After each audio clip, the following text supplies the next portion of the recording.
Nico, have you seen my pen? What's that, Ernie? You're leaving again? I've decided to spend the night at the office. I've got too much work to do. But I thought we were supposed to talk tonight. There are quite a few things I need to say to you. Amanda, I need to get this done. We'll talk some other night. No, we've put this off too long. Are you having a fight? No, son, we're having a discussion. Come on. We haven't had a discussion since God knows when. You could have a conversation all by yourself if I just let you be. Is that my pen? Proves my point. Son, give it to me.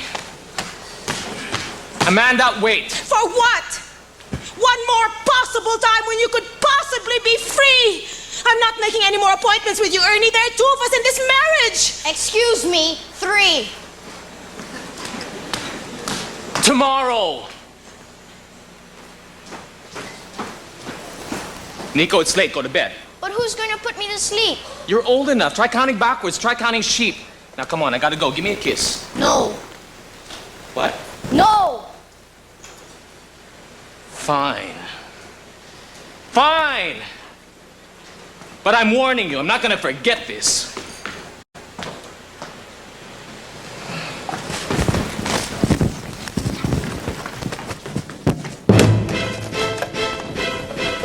All the kids are misbehaving for no good reason. People feeling strange and out of season. Don't tell me they don't know, don't think that they don't see. If they haven't done a thing, it doesn't mean they'll just let things be. Everybody knows things aren't right somehow. Everybody knows there's a crack appearing on a wedding vow. Something is wrong, something is oh so wrong, and everybody knows. From the way that people stare, you know what they're thinking. Deeper by the day, your life is sinking. Don't tell me things look right, don't think that everything's fine. If you haven't heard a thing, it doesn't mean it's silent on the vine. Everybody knows things aren't right somehow. Everybody knows there's a marriage about to take a bow. Something is wrong, something is oh so wrong, and everybody knows.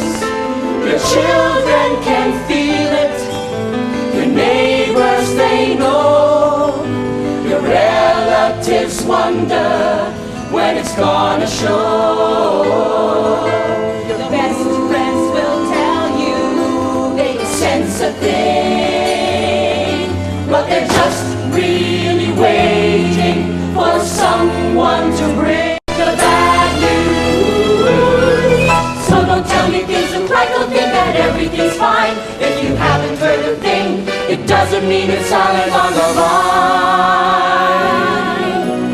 Everybody knows it's always right somehow. Everybody knows there's a breakup coming right about now. Something is wrong, something is oh so wrong, and everybody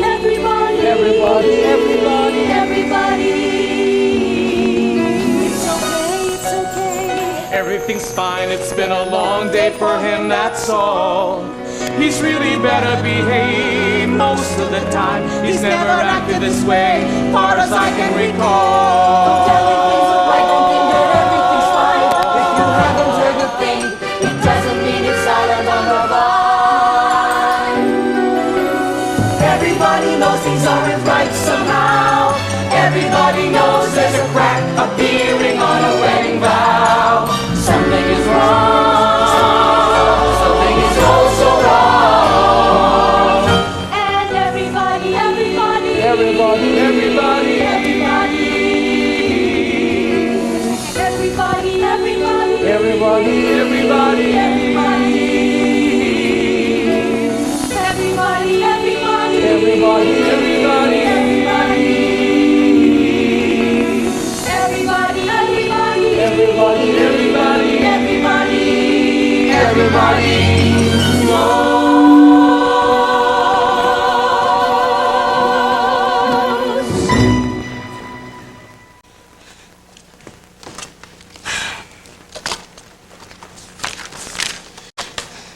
I don't see how, but then my son's not a fool.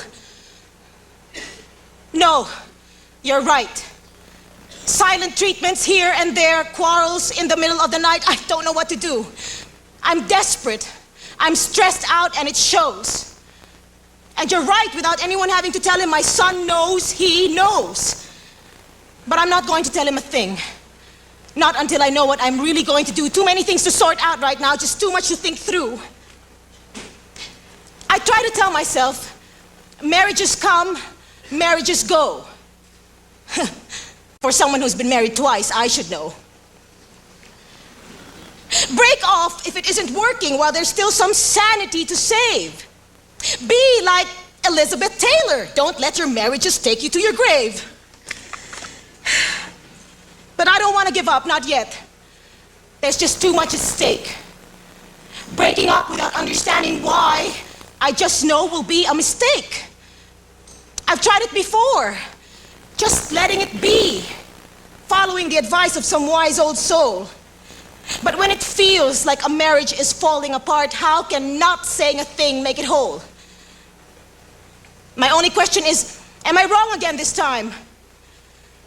I just feel that's how life is. No matter how long the problem takes, try to make the endings rhyme.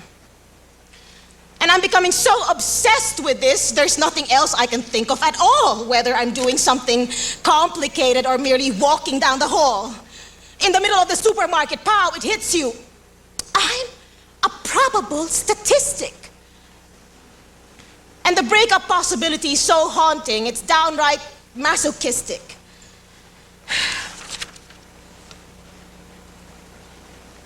What I find so fearful is that separated women seem so helplessly separated. In a marriage breakup, human rights seem to be strictly overrated. A widow whose husband is still alive, do I want to be that way again? Not until I've exhausted every reason, then, and only then, however many those reasons may be, however few. I've already reached the point of asking myself, what do other women do? What caused us to fall in love in the first place? What cast that magic spell in the beginning? I remember one of my reasons. His hair had no chance of thinning. It's true. I didn't want a balding husband to come to me each time I missed him. I wanted some hair to hold passionately every single time I kissed him. So what did I end up with? The world's most romantic, hairiest man. Nothing more gorgeous, a firm body, a shock of hair, and a nice deep tan. It's a shallow reason, I know, but hey, I'm not deep. Someone to feed me when I'm hungry, someone beside me when I sleep. Unfortunately, sleeping was the only thing he was ever good at. When it came to Providence, the table never had any food to look at. So I left him. I had 2 daughters. What did you expect?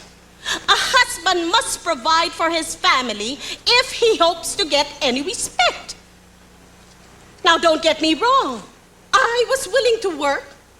But why only me? I'm not supposed to be the provider. This was something he could never see. And look at you now. I know, the land of milk and honey.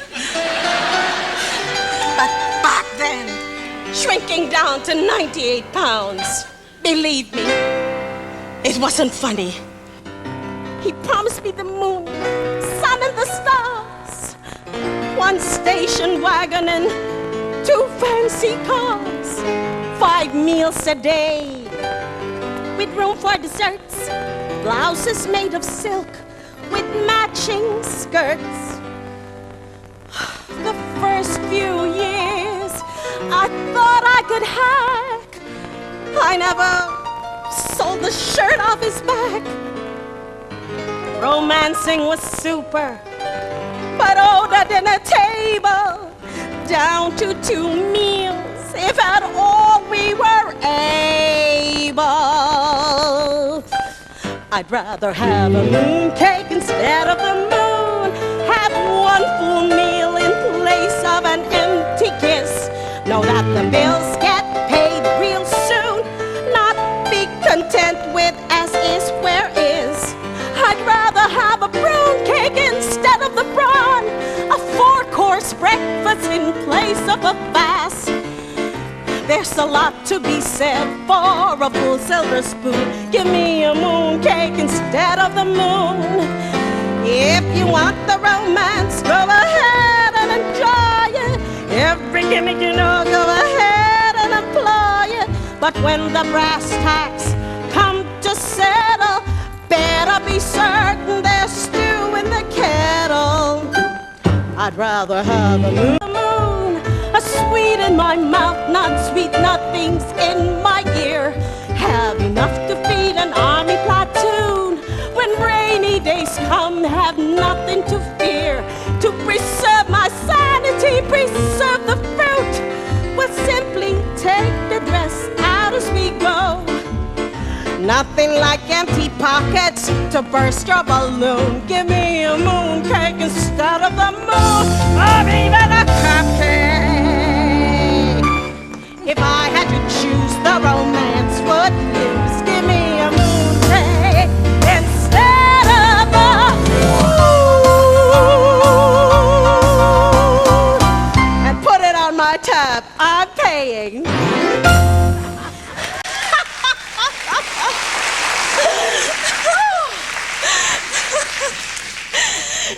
It is a pity, isn't it, that at the beginning we only knew the most basic facts of life. Which were? You're a woman, you're born, and before dying you become a wife. And one more thing before you become someone else's spouse. The one thing you want is to get out of your parents' house. And here comes Mr. Sweet Talk, ready to defend, to protect, to uplift, to kill. And when he asks you to go with him, you will. You will. Most people go through that in their first marriages. I never did in mine. If I had some romance the first time around, everything might have been fine. But I was pregnant by the time I was 16. Can you imagine anything more stupid? And it wasn't love, it wasn't eternity or some arrow thrown by some cross-eyed Cupid. What was it, dear? Sex. Plain sex. Unimaginable kisses. So, this is what it feels like. And the worst part of all was once you tried it, you could never forget it. It's like riding a bike. I hated those years. And I married him. My parents forced me to save them from shame. I hated them so much for forcing me, I couldn't wait to change my name. To save their pride. That's what it was done for. And the misery that followed was what I had one night's fun for. But I tried to believe he loved me. That is, until my second baby was conceived. He flew into such a rage at that notice. I realized instantly, day after day, I had been deceived. He began hitting me right here in my stomach until I fell down in a haze. I was in such a trauma I couldn't speak for days. And it wasn't long before the evidence hit me like a hammer on the head. Early one afternoon, home, without warning, I spotted their stains on my bed. He had left minutes before with this woman I had called my friend. The blood left every vein in my body. I knew the marriage had come to an end. I was going to be this dreaded creature, a woman estranged. In that one dangerous moment, I grew up and my whole life changed. Perhaps it was the anger, the strain, his hitting me, I don't know, maybe. Whatever may have caused it, I bled and lost my baby.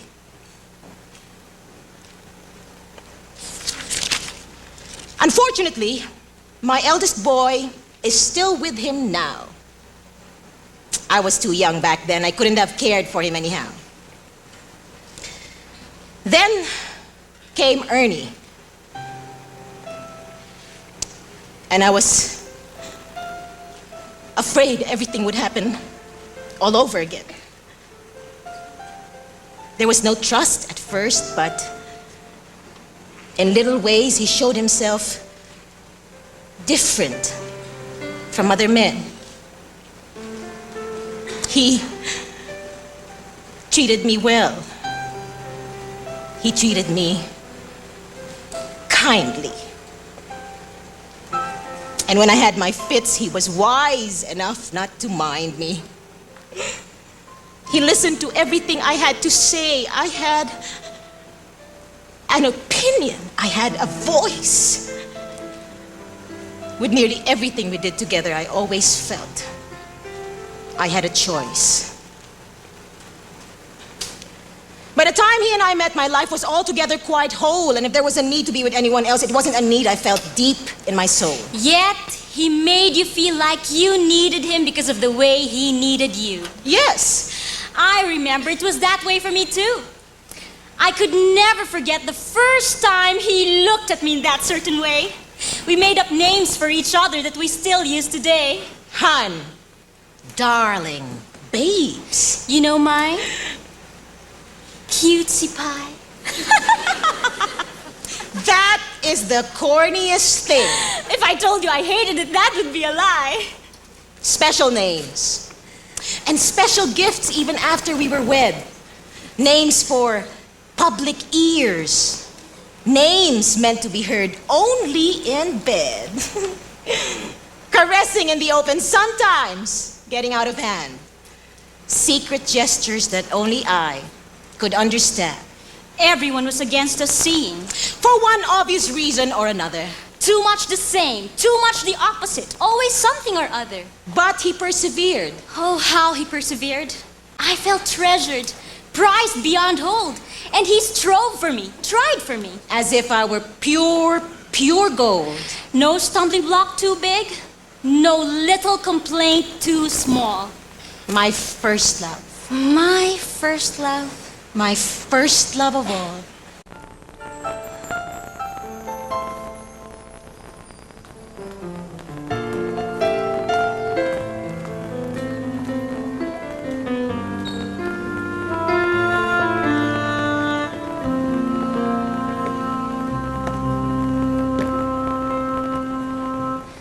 Nobody said you could love me. Never thought we could be together. Yet from the very beginning, loving you felt like forever. But no one believed me at all that it was you. Yet somehow you were the one dream that came true. And in a way, it was almost like a miracle. Impossible but real.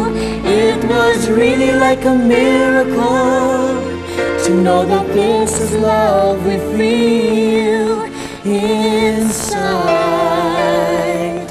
inside.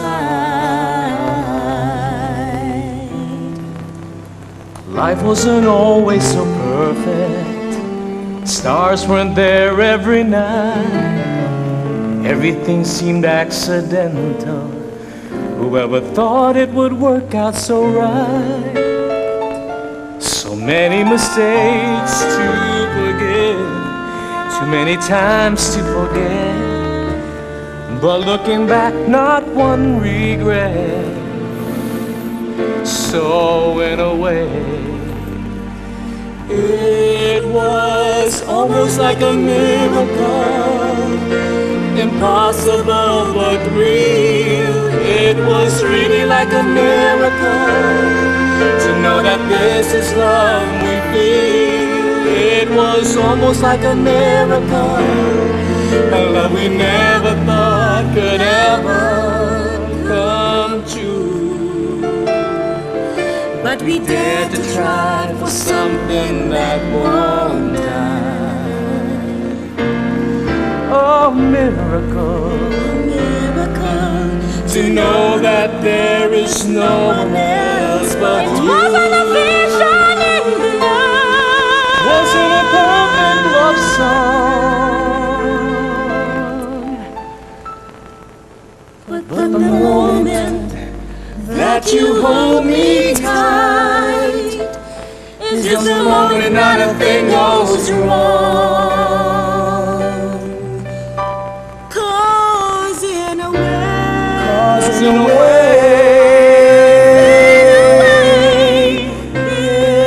it was almost like a miracle, impossible but real. It was really like a miracle to know that this is love real.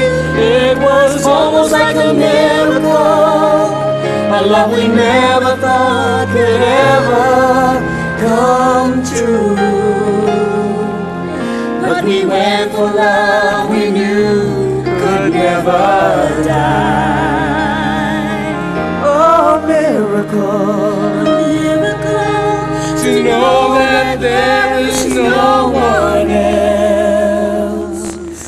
but you.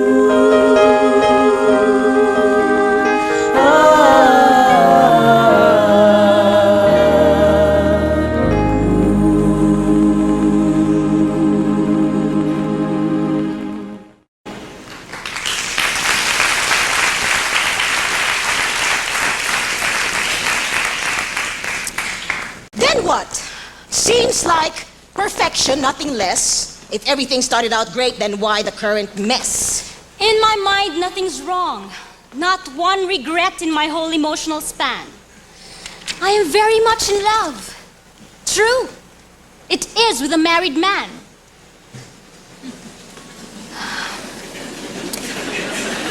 He's in the Middle East trying to earn enough to buy out his wife. But I am certain I'm the one he loves. I am not a mistress, but the one he truly loves for life. That is the biggest bunch of bull I have ever heard. Is there actually an adulterer who can stick to his word? A faithful adulterer, the good thief, a truthful liar? For heaven's sake, a thief is a thief. There's absolutely nothing there to admire. There's no such thing as a little white lie. It's painful in any size. Deal with life in those terms and all you get is a booby prize, namely your husband, the #1 boob you can find. And he's usually the kind who thinks he can just leave you behind. I'm sorry if I sound upset. I'm a little allergic to this sort of thing, you see. From that simple hint, I'm sure you've gathered that that's what happened to me. In fact, I never knew what was on his mind. I was as shocked as everyone to see him leave me and his son behind for some dancing bimbo that he'd known for months. Dainty, sweet, young, never been pregnant, cute, as simple as bye-bye, baby. Not one term of argument, not one word of dispute.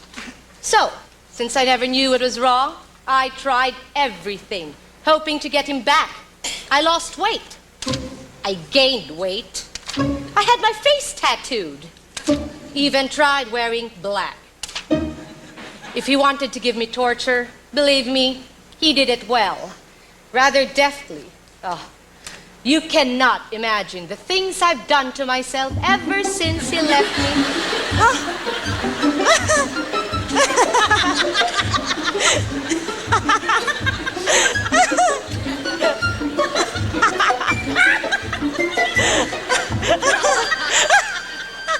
What's so funny? These things cost money. To this very day, I keep trying at whatever expense I may incur. Unfortunately, I end up looking more like a mistress than her. I look in the mirror. I'm almost unrecognizable, even to me. But is it working? He's still not back as far as I can see. So every time I think of that word, mistress, it all comes back. Oh, not the process, only the breakup. The process never had any well-defined lines. In fact, the only thing I've been so obsessed about is what were they? What were the danger signs? When did they turn up? That's what I want to know. I never saw the signs in my marriage. Were they even there? Did they show? In my case, it's the quarreling. The squabbling over anything simple, anything mundane. The endless midnight fighting. Silent mornings that drive me insane. It's his opinion over everything and everything he thinks I should be. Since when did this happen? I thought he fell in love with me. I thought he wanted the kind of person I am. That's what he said, softly and aloud. And suddenly my ideas, and my husband become a crowd. Why am I suddenly so hateful? This person for whose hand he persevered. Why does he despise now the ideas and energies from me, Amanda, whom he once revered? He wants me to be a housewife, conservative, simple, what's the word? Demure. Demure. Handled by you that rhymes with manure. And he never said a thing before. Why this sudden condition thrown at me out of nowhere? If I had known from the very beginning, I would have pointed him to a nunnery and told him to go there. I've learned it doesn't hurt to tone your personality down, even just a touch. It can be dangerous to outshine your husband too much. Is it worth it to imprison my spirit just to keep my marriage from breaking up? Even if it was my husband's dream come true, what happens come the time for waking up? It'll still be me. What then? It'll just be a matter of time before the whole mess happens again. I wish my husband had told me to change. To be a plain and simple housewife. All I ever wanted. But since I had to be the workhorse, I decided to change him instead. He took that possibility for granted. It's true. I had nothing when my marriage fell apart, but I had nothing when it was together. At least now, cholesterol's the only burden I have in my heart. It's something I'm learning from cable television. Be ready to revise your marriage if your marriage needs revision. I mean, try watching Sesame Street. The people in your neighborhood are among the toughest you'll meet. And that's how they are now in America. Realistic and ready to survive. American girls will fight their men with every piece of armor just to stay alive. I like American girls. Some of us really have the strangest role models. I like them too. Sassy on the boardwalk, rough in the hovels. Nothing prim, nothing prissy. Nothing cute, sweet, or sissy. Gutsy and realistic, that's really what we should be. In fact, I'm getting pretty convinced their viewpoint is what we should see. Smart as can be, making up their own minds, boosting up their bosom, lifting their behinds. American girls, to me, are what we should be. American girls, confidently filing for their divorce, getting alimony legally or by force. American girls, I see are better off than we. American girls, screaming all their heads of hay, nobody cares. Trying sex before marriage, everybody cares. Screaming at their in-laws, what a freedom sublime. How I wish we could be like American girls, landing on the cover of Time. Out on TV, talking off without shame, getting married without even changing the name. American girls, I feel, have more appeal. American girls, Kids in the way, get rid of the brood. Saying no to hubby when you're not in the mood. American girls, I think, never on the brink. Always independent to the highest degree, turning up the snub nose to the family tree, living out the good life while they're still in their prime. How I wish we could be like American girls, landing on the cover of Time. They can raise objections when it's time for church. Go out on a talent search, climb upon a gilded perch, and have themselves a ball. They can please their parents in an old folks' home. Summers taking trips to Rome, diaries of the White House dome, end up walking tall. they just have it all. Having their way as a mistress or wife. every single boo-boo in life. American girls, I sense, have the confidence. Beat their own path, don't waste time on this sod.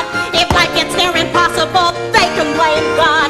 American girls, I know, just go with the flow. American girls, American girls. Even while they're single, they can choose to have kids. Drop the babies when they hit the skids. Do what decency forbids and make it to the heights. Low at size 58, anorexia till they're underweight. Color hair with twist of fate, have their name in lights. They have women's rights. Carrying the weight as a mistress or wife, justifying every single boo-boo in life. American girls, I sense, Have the confidence. American girls. American girls. Beat their own path, don't waste time on this sod. If life gets near impossible, they can blame God. American girls, I know, Just go with the flow. American girls. American girls. American girls. American girls. American girls.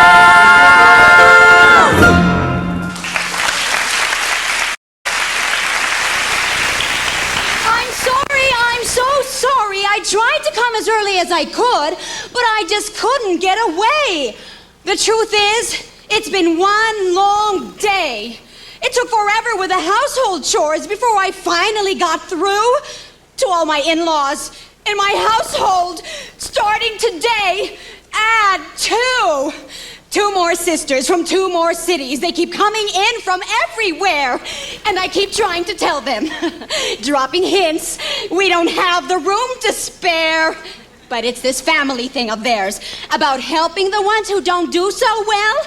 And the worst part is, if my husband doesn't like it, I can't even tell. He just takes them in without saying a word.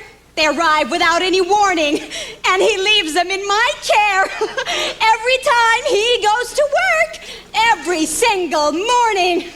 I feel like a genie, fulfilling everyone's wishes, and nobody lifts a finger to help, not even with the dishes.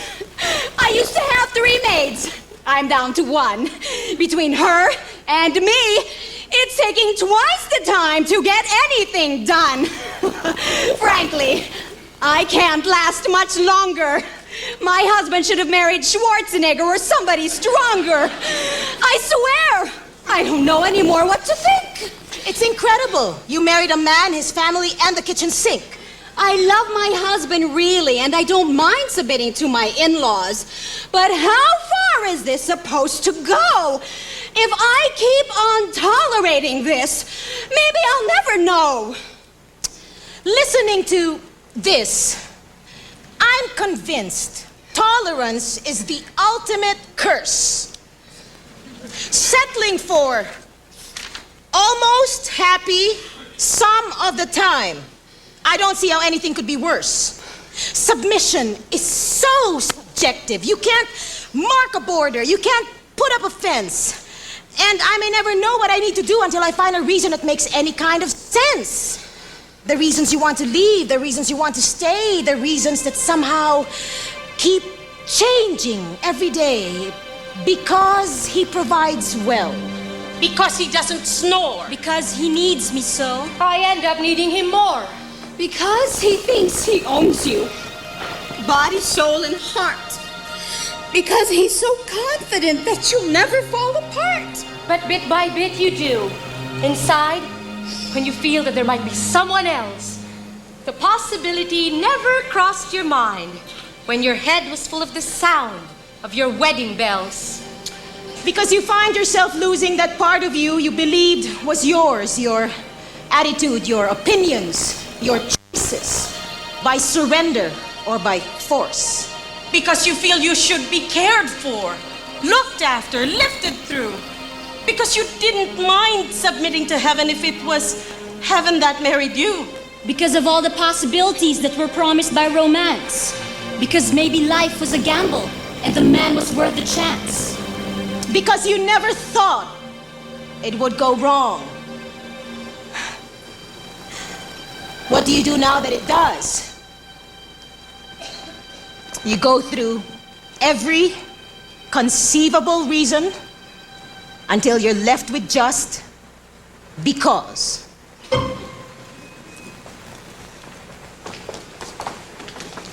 Well, I have no confusion. Today I live for my children. They are my reason for living. Whatever they may need, I'm not slow in giving. And you can laugh at my intentions, whatever they are, but I am determined at least one of my daughters should be a star. A star? A big one. How big? The biggest she can get. There are mouths to feed. She better not forget. It took me time at first to determine my reasons. I had to take up everything in sight. Ballroom dancing. Meditation. Chinese cooking, even cross-stitching throughout the night. And books. Oh yes, books. The Bridges of Madison County. I just knew it. You would. You would. I'm sorry you don't like it, but I thought it was good. It was good. I don't even have time to read anymore. For me, a kitchen manual is all that's viable. Well, you're not going to believe what I picked up today. A Bible. A Bible? A Bible. At a flea market, on a table full of books, there was this Bible. Heavily underlined. Looking old, a bit tattered. And I was struck that there was someone out there to whom these words had obviously mattered. Then I remembered my wedding, the first one. Hearing words from a Bible, my hand held tight in his. And I looked at my own confusion now and wondered, where was God in all of this? I mean, what he had joined together, right? Those words were clear to me. But since I'm no longer sure of what I'm looking at, maybe I might find out, what does he see? Where is God in all this? Where is God in all this? I really want to know. Was he there that crucial moment when my husband decided he should go? Really? What does he see from his mighty standpoint up above? Does he even have any opinion at all on the people we choose to love? Love? Love? We're doomed if we think of love right from the start. Marriage is a matter of life and death. It is not a matter of the heart. I'm not sure I agree with you. If it's not love, what is it then? Romance. Lust, companionship, Or emotional dependence on men? Break it down into those details, ladies, and whatever love is just flies straight out the door. Love is not a Hallmark card. It's Twilight Zone. And more. It's a talk show. An art film. A beauty contest lost in space. It's the absence of a smile that hits you like a slap in the face. It's everything and nothing you ever thought it would be. It's lipstick on the color that only wives have eyes to see. It's a shopping list long as your arm. It's a bill that's never paid. It's a theme song from your first night out. Something corny that's never played. It's driving him to the hospital at 2 in the morning when his migraines get intense. It's dropping hints right, left, center, and wondering how could anybody be so dense. It's biting your lips when the labor pains come and then blaming him for the pain. It's rushing out to where the kids are playing at the very first drop of rain. Finding consolation in graduation. Getting thrilled, they're getting skilled. Jewelry in unlikely places. Overtime to pay for the braces. Privacy. Intimacy. But never, never complacency. There would still have to be some love involved, right? Why else am I still there? You've just taken it for granted. You married. It was a matter of course. You care. No. No. No, girls, a lot of your ideas I listen to, but here, we will have to disagree. You're right. We don't understand it, but love still makes up the essence for me.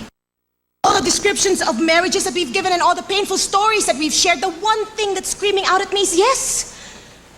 Our vision of love is incredibly impaired. It isn't caring for your in-laws or waiting for someone's return. It isn't cheating on another woman or providence you have to earn, and I don't know what it is.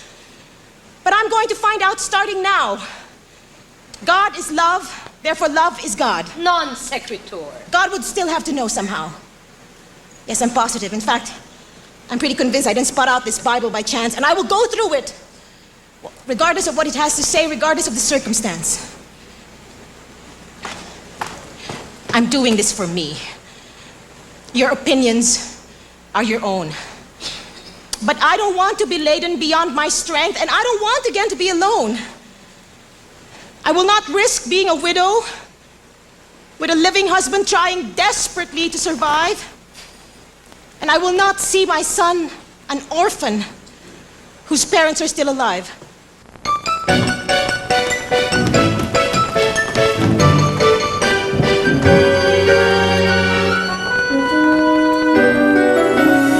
Everybody knows things aren't right somehow. Everybody knows there's a crack appearing on a wedding vow. Something is wrong. Something is oh so wrong. And everybody, everybody, everybody, everybody, everybody, everybody, everybody, everybody, everybody, everybody, everybody, everybody, everybody, everybody, everybody, everybody, everybody, everybody knows.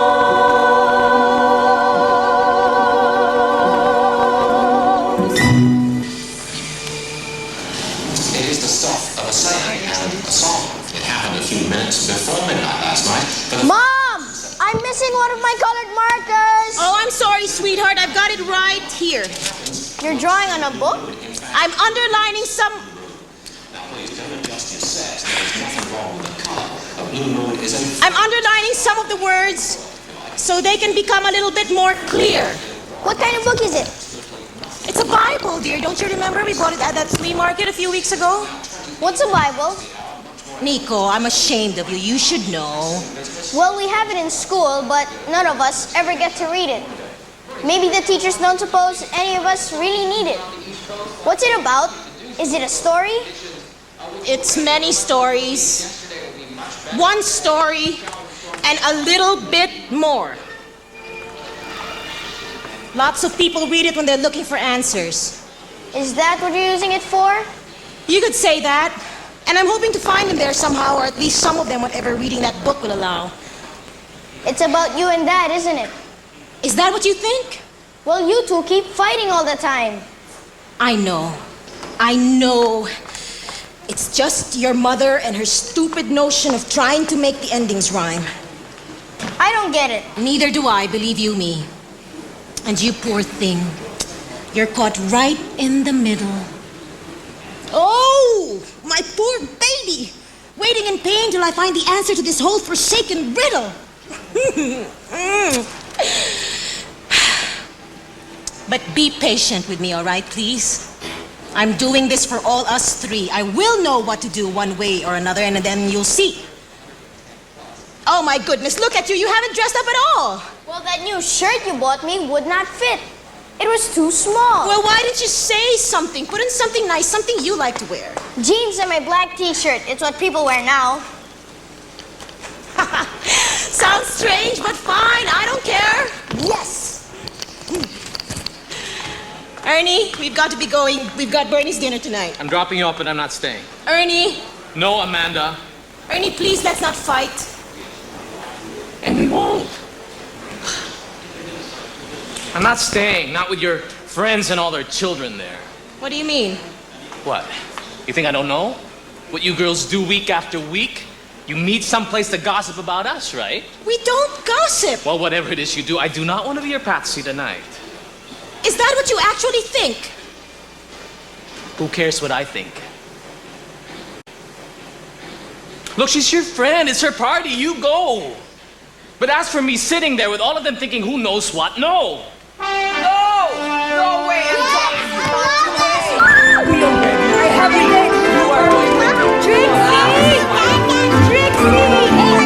Why do you keep getting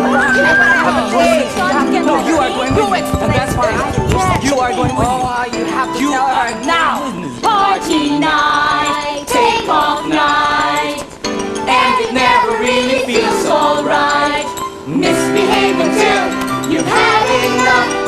kissing everyone from cheek to cheek, pretending that you're me. Party night, show off night, sing aloud for everyone's affright. But you gotta do it just to make them glad, and answer silly questions grown-ups ask of you. Maybe have some fun before it's through. Party night, day off night, try my best to not be impolite. Smile away when someone older talks to me, pretend I may have understood what he said. I wish that I was dead. Party night, goof off night, hoping I could be just out of sight. Everyone will brag about how good I am, not even half of what they say will be true. I have to let the Macarena too. Too many times I've done this sort of stuff. The way parents treat you can get a bit rough. We're born to amuse them and to entertain, and no, we're really not about to complain. Their parents must have also kicked up a fuss. Now they're doing it to us. Party night, well off night, there's no use in putting up a fight. Might as well enjoy the evening for what it's worth. When I have kids, my actions they cannot condemn. I'll do the same to them. Party night, send off night, sing and dance away with all my might. For whoever's there, laughing up a storm until the feeling's warm. When will I really love attending? Party night.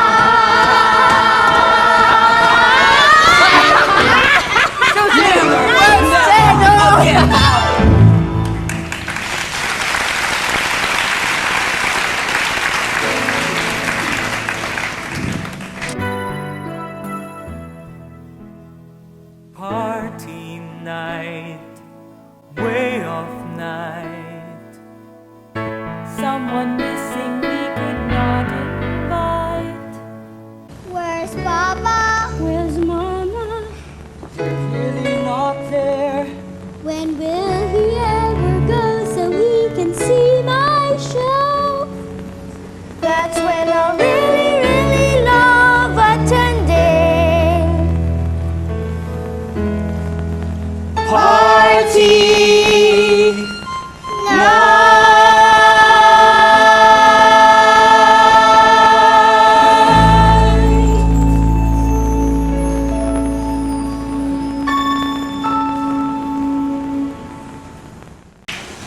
Nico! MJ, Karina! Iggy! Trixie! Robbie. And I'm Susie! I was named after my grandfather. My grandmother. Somebody I don't know, and I don't bother. My mama. I don't know. 5 million people in a pair of jeans. Robert Indigo. I was named after Miss Piggy. No, you're not. Why does everyone call me Iggy? Well, it's short for Ignatius. Ignatius. Iggy! Oh, okay, that's me. Yeah.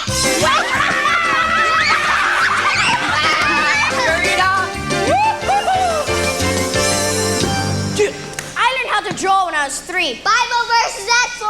Trixie? I don't remember anymore. Piano lessons at 5. Piano lessons at 5. Piano lessons at 5. Smoking at 12. Sex at 13. Piano lessons at 5.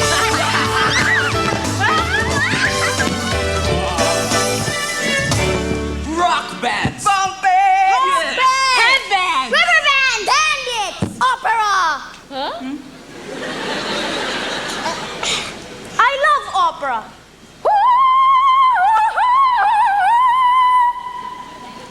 At least I think I do. My friends listen to all kinds of music, and when I heard this, well, like, it was new. And the stories are really interesting. Lots of suicides and killing, lots of gore.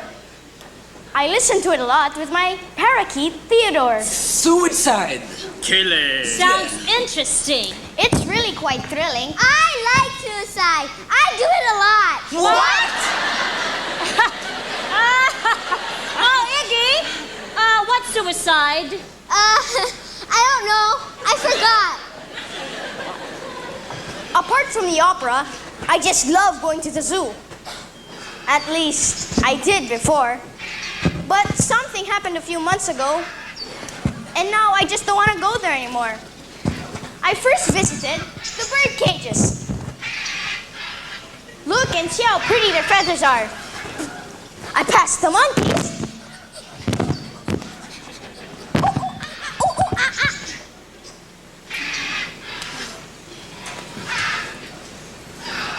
Some foreign animals. I really didn't go very far. And in one corner, I saw a wildebeest. You know, a gnu. Well, it's a gnu, but the G is silent. And I guess you know that too. And it's pretty ugly. Not like a zebra. Or interesting. Like a cheetah. Or maybe a giraffe. Or graceful. Like a gazelle. In fact, I told myself, when God created animals, He must have not made this one very well. Then I heard some noises.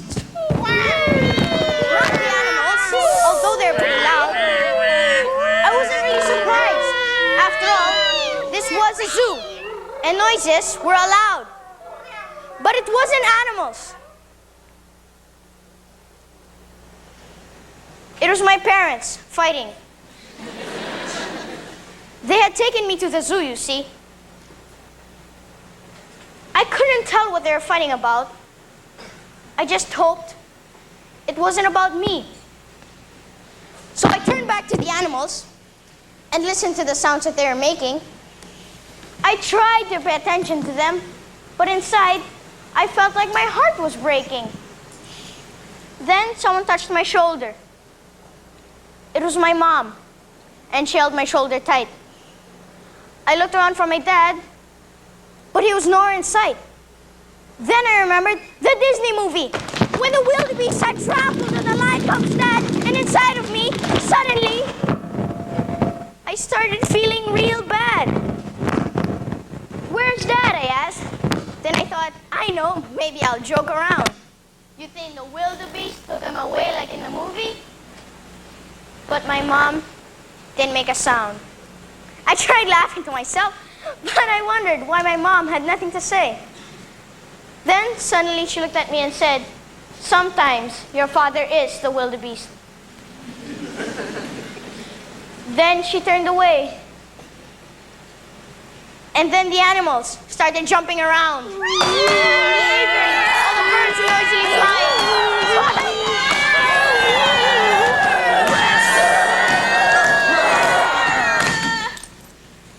Because it was the only way I could stop myself from crying.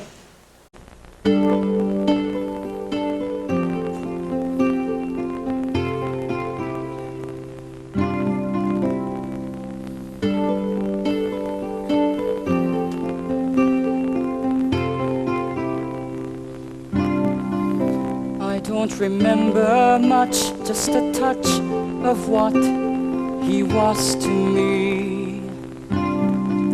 No matter what I think in a blink, there isn't much to see. But there among the memories, the souvenirs, a toy and a photograph, I remember this much, he could always make me laugh. To be my kind of man rather than the kind he was to me. Maybe asking soon for the moon and what I'm supposed to be. But speaking for myself alone, I only give these words on my behalf. I remember this much. He could always make me laugh.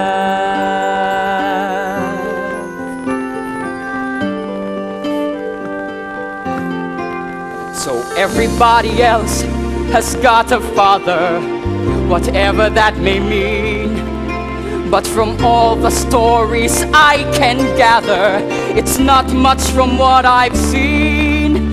It was something I got used to, though after a little while, when I took out every single pain and only left his smile.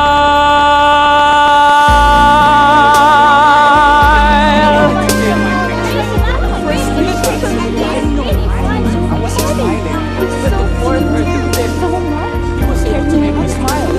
I don't know.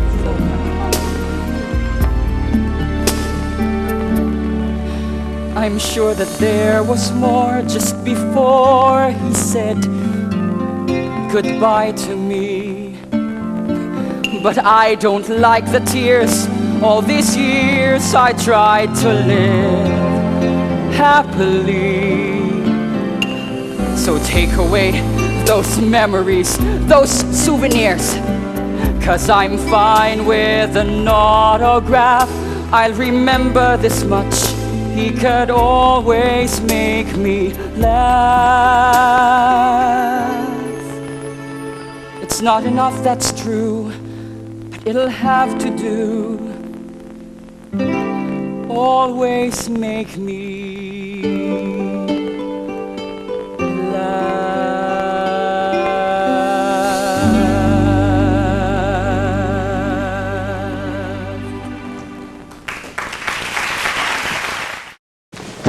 Someday I'm going to be a plastic surgeon, just like my father. I'm going to be a ventilator. Trixie, ventriloquist. Ventriloquist, just like my father. I'm going to be happy-go-lucky, just like my father. I'm going to be very strict, just like my father.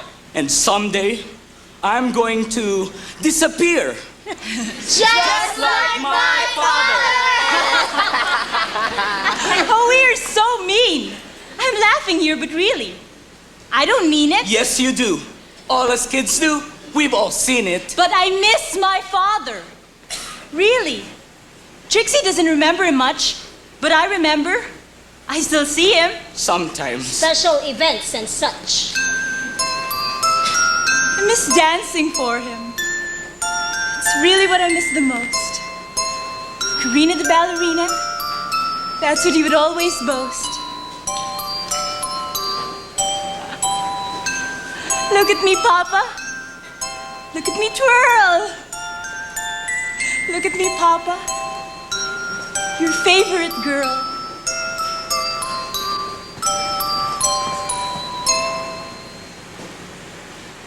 But as soon as he left us, all my ballet lessons had to stop.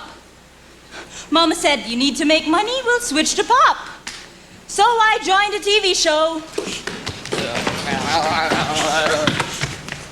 with 200 other kids. Still there today. Mama said, Papa never amounted to much.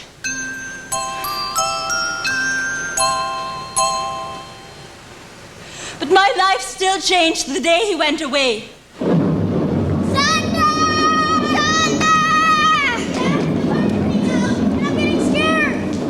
But he wasn't there anymore.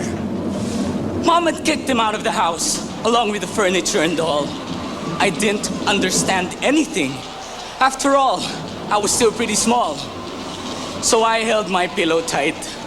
But the thunder and the rain got stronger, and I started to pee in my pajamas because I couldn't hold it back any longer. And it never got better. I started to shake, throwing up right on my bed. My stomach turned and I dirtied my sheets, and it was black inside my head. And nobody could hear me. And nobody was there, nobody could see.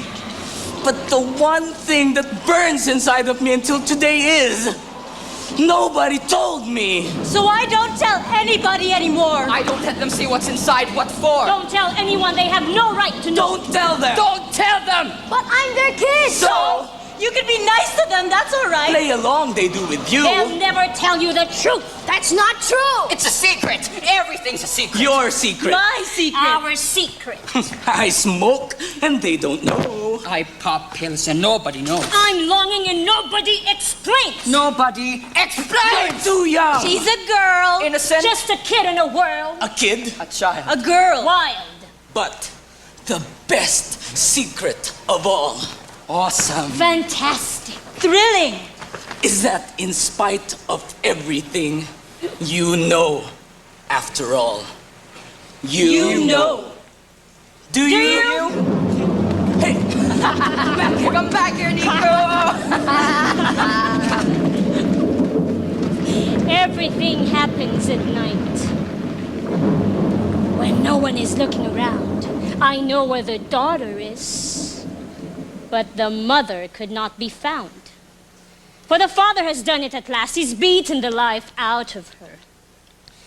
And the daughter watched till she could see no more. And everything had become a blur. Everything happens at night. The visits no one knows about. Silent and constant, dark and devout. Stifling sounds as the lovers get caught. There's nothing about pain the daughter hasn't been taught. But above all, she's learned to dull her eyes, hide any gleam of light. Her joy's in the evening time, because everything happens at night.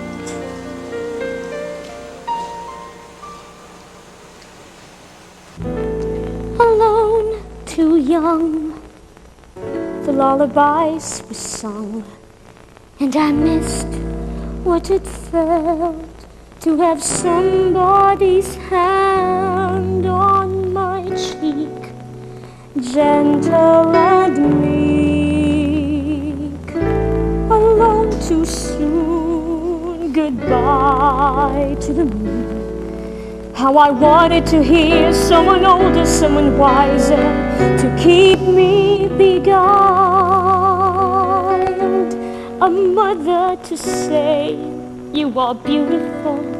What a darling child, what a dear child you are.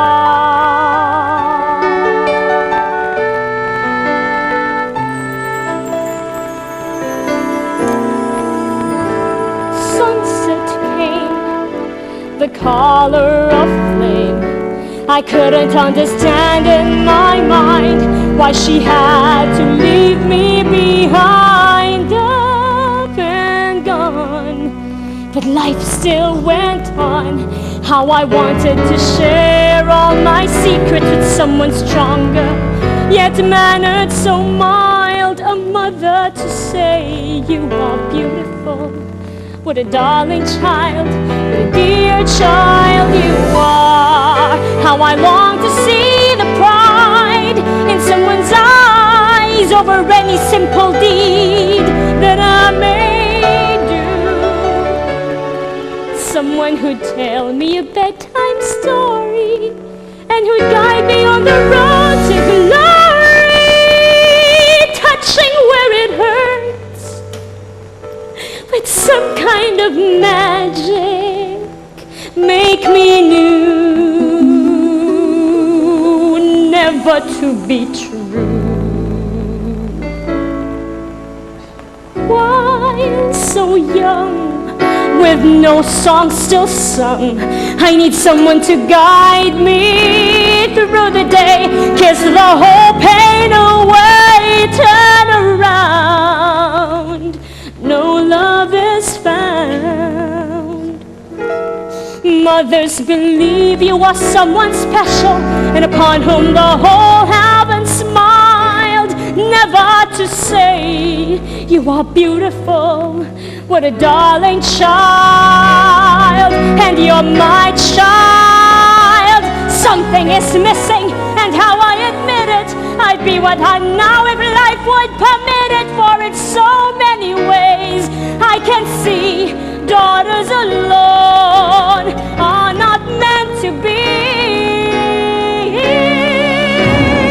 While so young, with no song still sung, I need someone to guide me through the day. Kiss the hope fade away. Turn around, no love is found. Mothers believe you were someone special, and upon whom the whole heaven smiled, ready to say you are beautiful, but a darling child, but a dear child you are.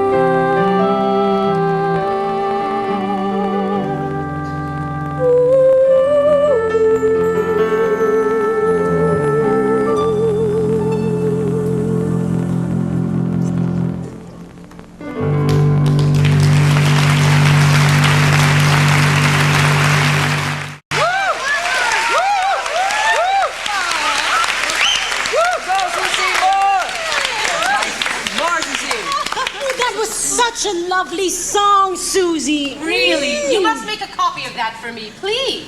Amanda, I didn't know you had such a talented niece. I wish my brother knew. Why isn't he here? He's got a Rotary Club meeting or something like that. I really don't remember. It wasn't clear. Now that's the kind of pop song you should be doing. Why back to this ballet stuff? I don't understand. Nothing. I just wanted to try it. But really, Karina, it was quite grand. But don't you think the movements of the boys are a little too risque? Who cares? That's how it's done today. MJ, don't talk like that. I'm sorry, Dina. My son didn't mean to be rude. I understand, Amanda. Kids today are a different breed. Now, Nico, what's your trick for us tonight? He brought Theodore. Okay, everybody, hold on tight. Let's go, Theodore. Can you show us a trick, sweetheart? Oh, come on, everybody. Give him some space. Dad,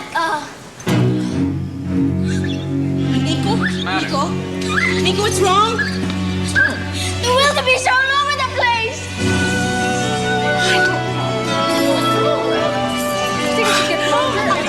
We gotta go. I'm gonna follow. Let's go, MJ. MJ. MJ. MJ!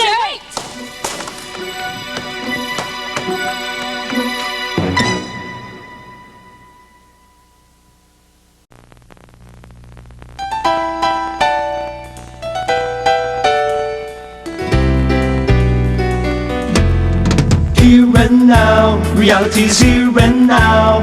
Every given rose will somehow fade away, and the Valentines don't seem to last for more than a day. Love can never stay, it hits you here and now. Wake yourself up even now. The wedding march will somehow change its beat, and it's time. Don't think the poetry will always end up in rhyme. Open up your eyes, recognize the here and now. Here and now, give yourself a slap and howl. Babies crying in the dead of the night, and no one's beside. Reality can bite and hurts you here and now. The hunter and the hunted, such a thing of the past. The lady and the gentleman may not always last. Feedback on the earth, it's the birth of here and now. They're saying things about us even so. What's true or not, and who's to know? There's a stand I need to take. Love is something you can't fake. All decisions made have simply got to be clear. Make them now and here. Here and now. Putting both hands to the plow. Carve out all directions that we have to see. Making very sure what doesn't lose out is me. Face what's up ahead, don't play dead.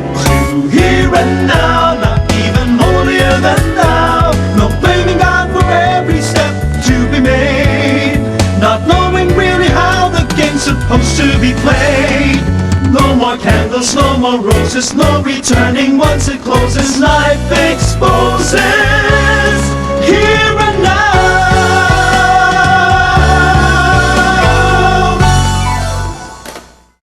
So, fine.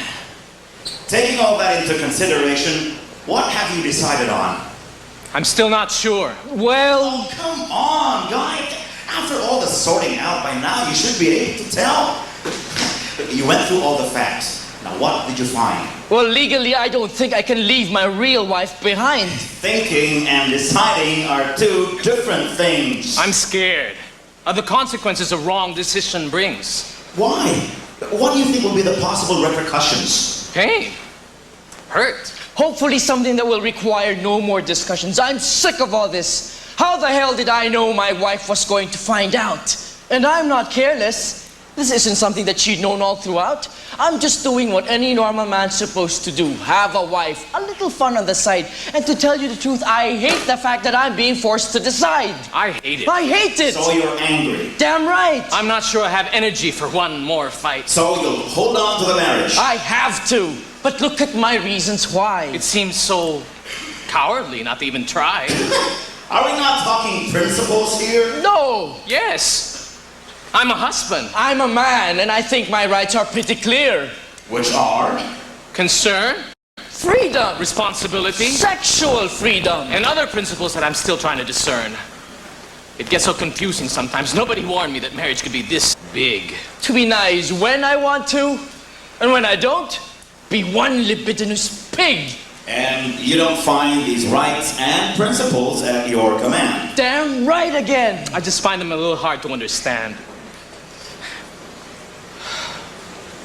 For instance, I look at my father. Look at my father. What about your father? And I think of him. And the way he handled his marriage. And I wonder. How come he got away with it? Is that what's really upsetting you? Not really. Damn right. By the time he died, I barely got to know him. He was nice to me, but I never trusted him as far as I could throw him. My mother ruled that house. She controlled everything we did, what meals were cooked, what schedule was followed, where important papers were hid, and he just worked along, earning his daily bread. Never at any memorable time did I feel that he was the family head. But the thing that bothered me the most was the sneaky way my mother held control. I mean, she acted like he was the boss, but really, she owned his soul. She was coy, she was cute, but she kicked butt when she wasn't obeyed. And I was appalled at how my father could mistake for love the kind of attention she displayed. I grew up thinking maybe that's the way things are. I checked out most of my friends and I realized that their situations weren't any less bizarre. I'm told it's part of this country's thinking. Mama's always at the top. So I told myself, no way. With me, this was gonna stop.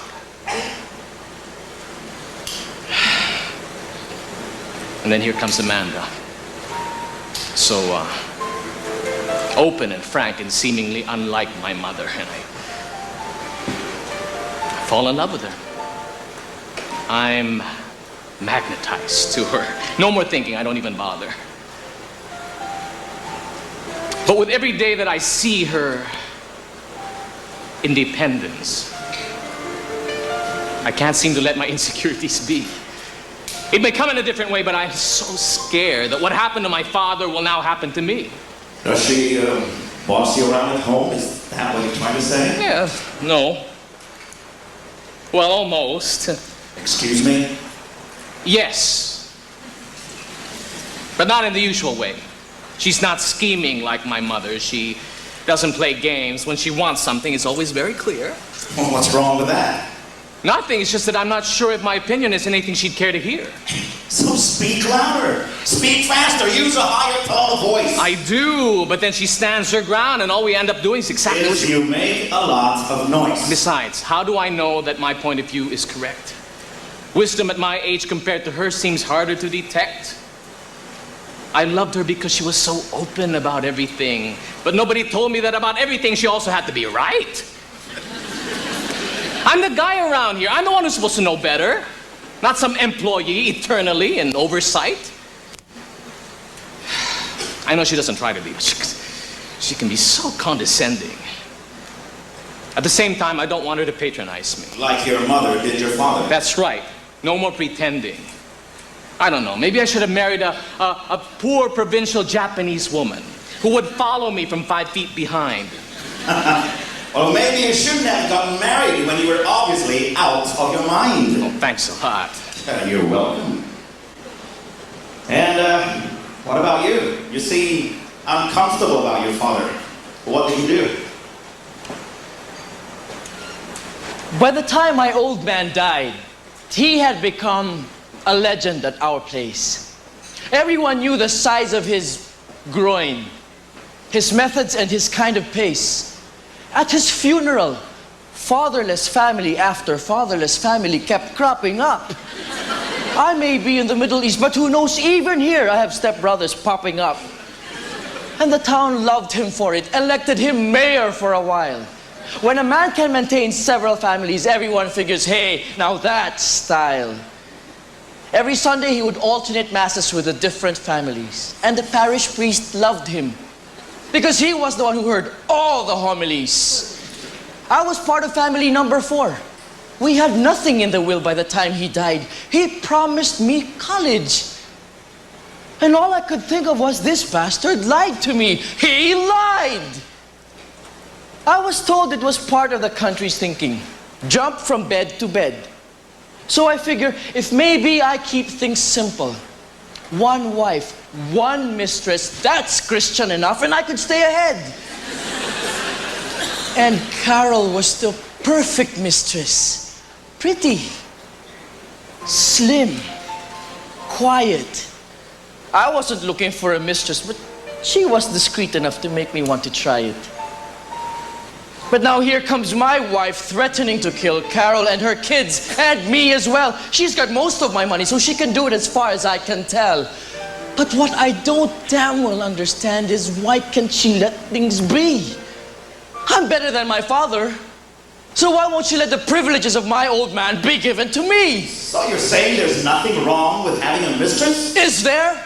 Well, I know everyone else has been doing it. Exactly, and nobody seems to care. I should be forgiven. I'm a man. I deserve a different standard saying, yes, I can. So why do you think your wife is putting up a fight? How the hell do I know? And what does it matter where I go to during the day? I still go home to her at night, and I know a lot of women who'll agree to that. Except your wife. Except my wife. God, why did it have to be her? I know this sounds cruel, but after this, my feelings for her will never again be the same as they were. Oh, that's cute. Now, how would you feel if she did the same thing to you? Ha! She wouldn't dare. Besides, who'd want her? She's too fat. Men are different from women, and that's just the end of that. And your kid? I don't stop thinking about it, believe me. I don't think about it first. We'll see. Will he be fine if I ever decide to go away? They'll be all right. I'm sure they'll find a way. Already starting to have nightmares. This is like one bad dream. Even me sometimes. I just want to scream. Instead, I take it out on Amanda. So I scream at everyone else instead. I fight with her. I fight with everyone. My blood boils. I see red. You know, the longer you take on your decision, the worse for everyone. Oh, great. Put the pressure on me. To make it plain. Make it snappy. My only question is... I can't be just a husband and be happy. Can I? Why even try? Well, lots of great men say there's no such thing as happiness. Great men aren't living out my marriage or my distress. Now I have a chance to be great. I'm really thrilled. No such thing as happiness, no such thing as being fulfilled? What the hell do they know? Why don't they care? Nothing more to lose. Nothing left to spare. Well, maybe they're thinking more as men rather than as people who are great. But what really are our objectives? Isn't it basic men make love, men hate hate? What's our purpose in women's lives? Be husbands to wives. Husbands. Lovers. Providers. Lovers. Fathers. Rapists. Catechists. Exorcists. Dominator. Intoxicated. Exterminator. Pushovers. Lovers. Bodyguards. Lovers. Immiserable. Damn right. Pull down your pants. Put up a fight. So, does that mean you've decided to aim for happiness? No. I don't know. Not a chance. Maybe. Yes. I I guess I'm stuck. Drop the mistress and the kids and stick to the wife. I never really supported the kids anyway, so I suppose I'm not expected to see them through the rest of life. It may sound so petty, but one other concern would be what people would have to say. In case you break up. In case we break up, in case I go away, but that's not half the worth of what I'm afraid my son might think. His confusion could last for life, wondering what might have been the missing link. So you'll give up your son? God help me, I don't want to. Nor do I want to give up my wife. I just want to give up this mess that's going on in my life. She can marry someone else if she needs the money that badly. But if my wife would just see common sense and let me have Carol, I'll be faithful to both of them gladly. That is the clearest you've been so far. Maybe as clear as I'll ever get. Seems so hard when there's so many things you can't forget. Like what? Like her. And me and everything we thought this marriage would be. Everything you thought it would be. Yes, my opinion. Maybe my imagination. It's so stupid. Hoping for change from everything that was and ending up in exactly the same situation. How much less of a man am I expected to be? How can I explain myself to every other man in our whole damn history? So everybody else.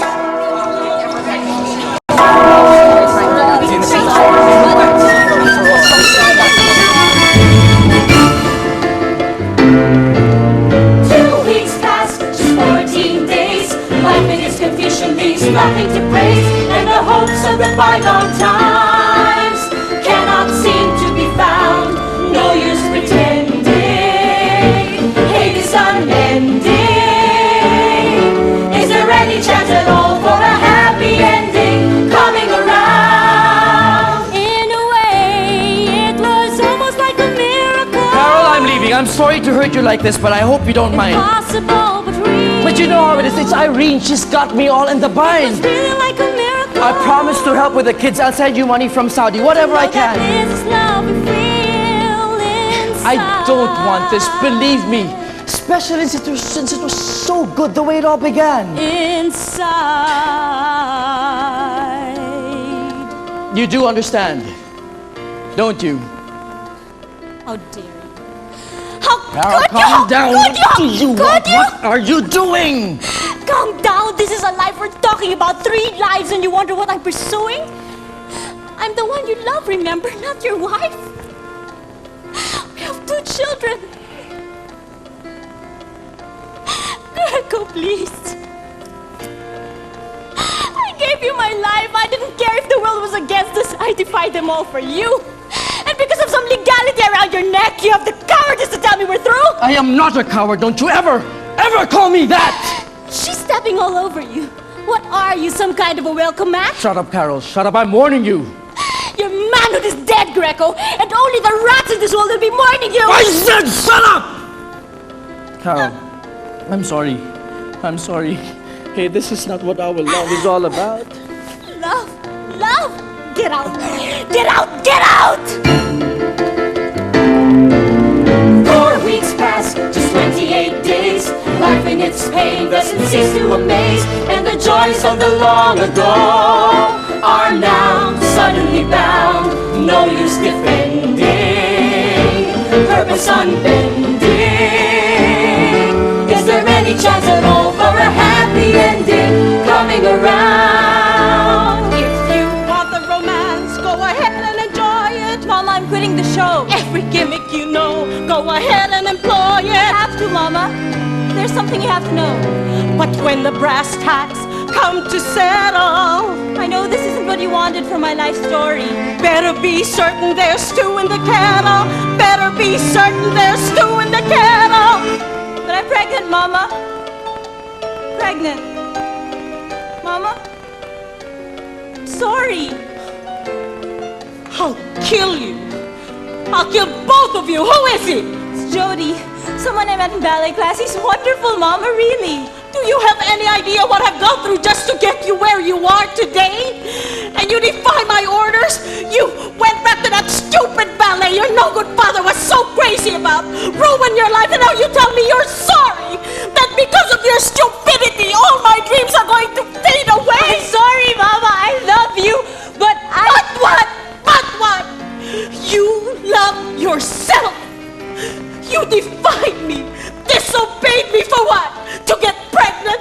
Ruin your career? Your chances of us ever making it rich? We've got enough, Mama. I do, you don't. You can't tell anymore which savings is which. I'll sue you. What? I said I'll sue you. Go tell the press. Scream it across the tabloids. I don't care. I am suing you. But Mama, I'm your daughter. How can you sue me? That's impossible. That's what you mean. There ought to be a law somewhere that says parents get compensated when their children get downright irresponsible. Mommy, don't you love me? Do you love me? You have put your sister's life and mine on the line. And if only to make sure we never go back to those hungry days. Believe me, Karina, nothing is above me. 6 weeks past just 42 days. Life in all its madness gets you lost in the maze, and the dreams of the ones before can no longer astound. Nothing is blending, no comprehending. Is there any chance at all for a happy ending coming around? Confidently filing for their divorce, getting alimony legally or by force. American girls, classy, are better off than we. American girls, American girls, American girls, American girls. I'm sorry, I'm so sorry. I tried to come as early as I could. Can I please leave Kyra here? I promise she'll be good. Of course. I'll take her. Flora, what's wrong? What are the sunglasses for? I've been crying. I'm filing for annulment. I can't take it any longer. I gave him an ultimatum, but he didn't have a thing to say. So I told myself annulment now, and my child and I will be going away. Annulment in this country? I didn't know that was possible. I found a great woman lawyer. She says my reasons are extremely passable. Incapacity to something his obligations, and something like that. So if my husband doesn't fight for me, she says she can nail him down flat. I don't believe this. No wonder my husband was able to find some kind of an excuse. What do you mean? He filed for divorce in Europe. No! Yes! And I'm stuck here with no options to choose. He's going to make it official. Son of a... Wait a minute. I know what I'm going to do. I'll beat him to it. Flora, where's your lawyer? I'm going with you. Time takes its time as it changes the changes we look for in life. Cry out the cry, all from pain, son and daughter, husband and wife. 8 weeks past, just 56 days. Life in all its helplessness and spirits ablaze, and the wishes of our yesterdays crash down to the ground. Evil befriending, overextending. Is there any chance at all for a happy ending coming around? Party night, So, way off Nico, night. have you started getting the nightmares yet? Weird We sounds. could not invite. Weird sounds, falling off ladders, wildebeests all over the place, I bet. Where's Papa? Where's Mama? Don't worry, kid. We're all in this together. I'm one with Really you. not there. Like it or not, it will all fall apart. And there's nothing you can do. See my show. You just relax. Everyone leaves at one time or another. That's when I really, really love attending. I know what I'm talking about, kid. I'm your brother. Party night. Mom's gonna leave early. Just give it time. She did the same thing with my dad. No, you're lying. No, they are.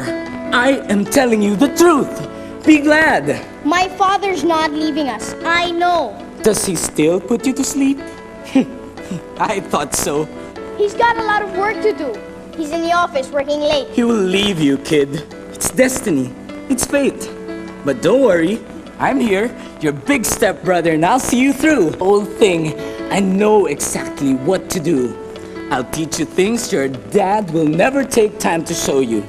Because I know what makes a guy feel good. And Nico, trust me. I know you. Leave me alone. Leave me alone. Just remember MJ, the moment he leaves you on your own. Bye now, baby. Daddy will leave, and that's not a maybe. Hey guys! Hey guys! Guess what? Guess what I did today? Guess What, Robbie? What did you did today? That's cute. Well, I prayed. You what? I prayed. You played? No, I prayed. I prayed. Oh, a parade! No, I prayed. I was watching TV out on Channel 7 just today, and there was this guy who asked, if you're a fatherless kid, let's pray. Just come close to the TV and we'll ask God to make things right. So I did. I mean, I'm a fatherless kid, right? So I went close to the TV and prayed along with... With all your might. With all my might. Then what? I don't know. But it felt really good. It's like something started feeling light inside. That's just another Jesus wacko taking you for a ride. No, really, it felt good. He said my whole life would change. So I gave my whole life to Jesus. Your whole life? No installments? I tell you, they'll say anything just to please us. Think, Rob. If Jesus never fixed your life till now, what makes you think he'll fix your life after you pray? I don't know. But I figured if he's God, then it's his job to find a way. Changing your life, huh? Why you don't like the friends you got? No, that's not what I mean, MJ. Isn't that what you just said? No, it's not. MJ! Fine! You call Jesus when you're having bad dreams in the middle of the night. Oh, come on, man. It's not what you think. MJ, shut up and have a drink. The guy prayed, so what? It's his business, not yours. But whether he prays or not, we're still friends, right? Of course. Of course, and guys, it's 2 in the morning, and in spite of our parents, we are still alive. And since you've done the praying, we'll use my car. Okay, Saint Robbie, you drive! Hey, MJ, give me 5! 10 weeks tasks, just 70 days. Life in all its torture in whatever phase. And the visions of the way back when have become less profound. Angels ascending, demons attending.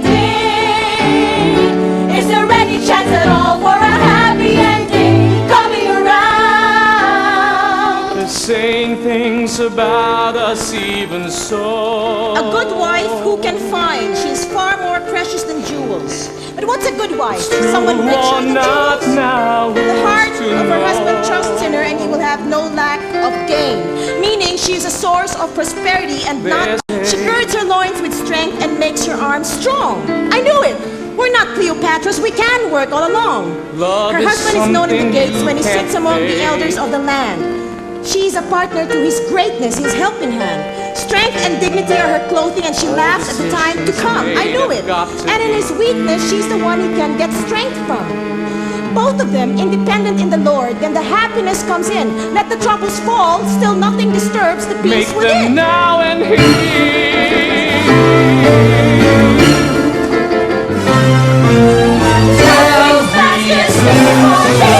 1848, and the aims of a distant past take a bad turn around. Structures upending, moments contending. Is there any chance at all for a happy ending? Coming around, coming around, coming around.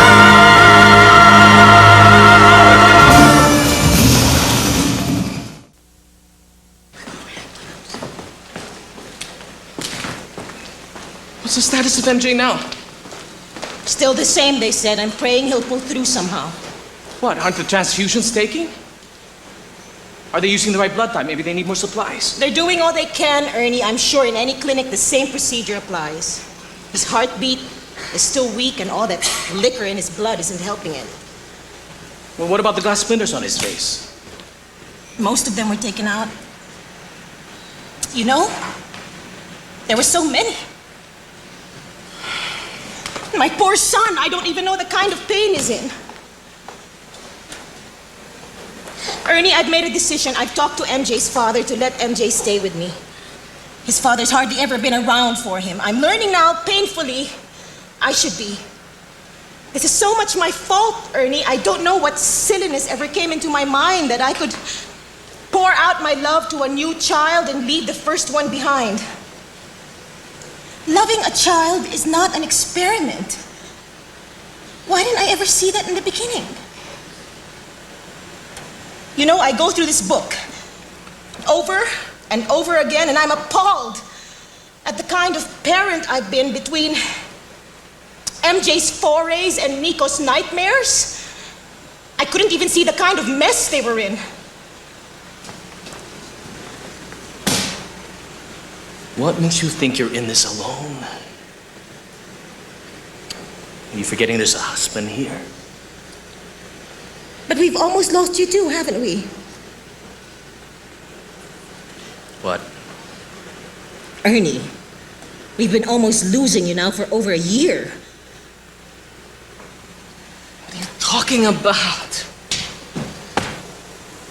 It's true, isn't it? You and I, we've hardly been married anymore. We live together, we have a son. But I'm learning that's not what we got married for. Before, I was so determined to hang on to you, not realizing the kind of pressures it would bring, but almost happy some of the time. For either of us still amounts to nothing.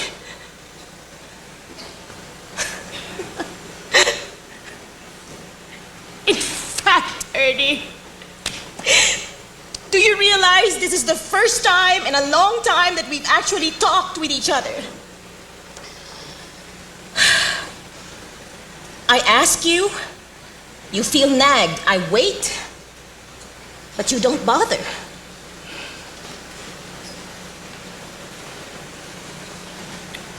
Please, don't be mad, Ernie, please. I just want to come to proper terms with you.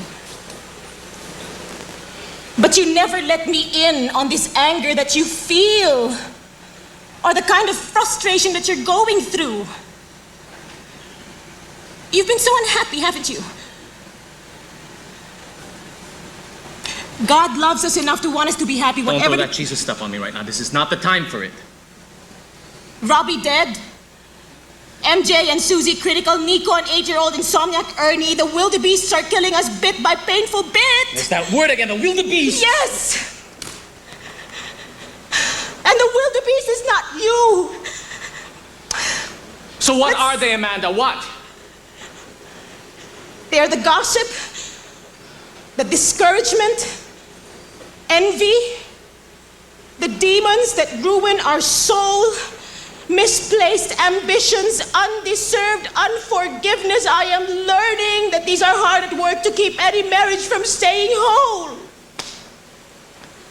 And you and I cannot fight them and win, Ernie. We are too human for something we can't see. So I'm determined now.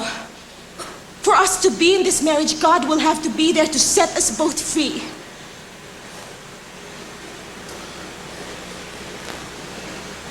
I love you, Ernie. Ever so much, much more than your fears could possibly know. But my selfish independence has made you so insecure. We both have to come to terms with God. Until then, Ernie, go.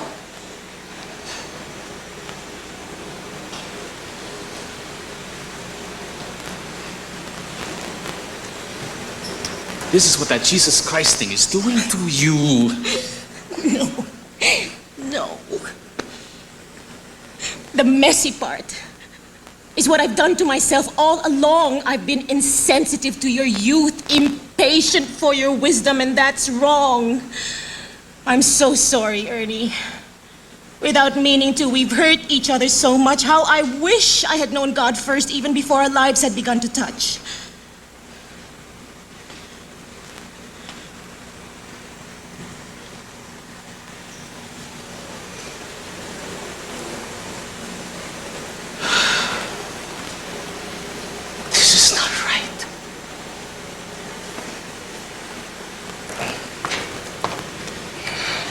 Yes, it is. We cannot keep living together in this mess. Not anymore. Not yet.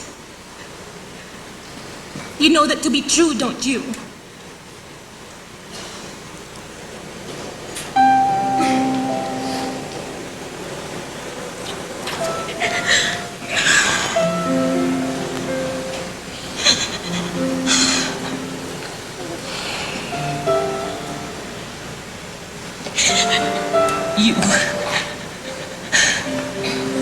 treated me well. You treated me kindly. And when I had my fits, you were wise enough not to mind me. For my children,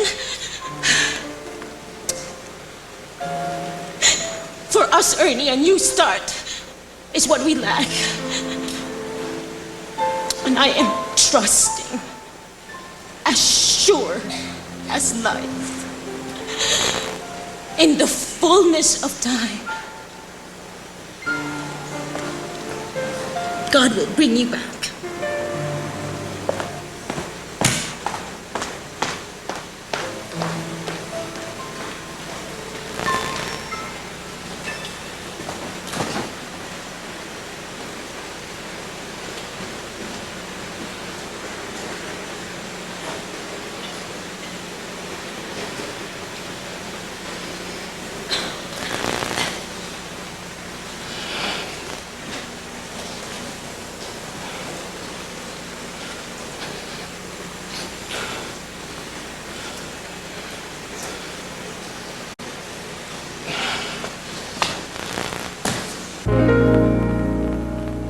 She was the one girl I never thought of, the farthest from my mind. And for all the constant searching, she was the last girl I expected to find.